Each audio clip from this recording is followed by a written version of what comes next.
कोकणामध्ये सतत पडत असलेल्या पावसामुळे जामगे, गोंधळेकरवाडी, शिरसाडी, सातेरे आणि देवाचा डोंगरकडे जाणारा हा रोड आहे आणि या रोडवरती असणाऱ्या ब्रिजवरनं आपण बघू शकता की पाणी मोठ्या प्रमाणात जात आहे।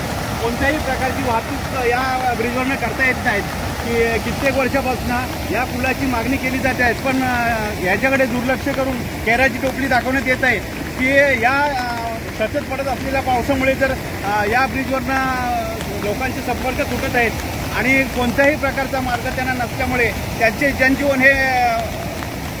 जनजीवन विस्कळीत झालेले आहे।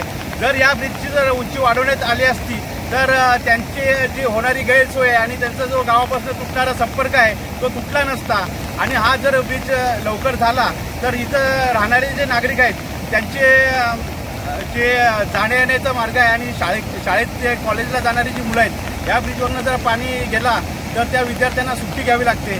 जर ह्या ब्रिजचं जर काम झाला तर कामाला जाणारे व शाळकरी मुलांना व्यवस्थितरित्या या पुलावरनं सुखरूप प्रवास करता येईल। समीर पिंपळकर, कोकण मराठी 24 तास, जामगे।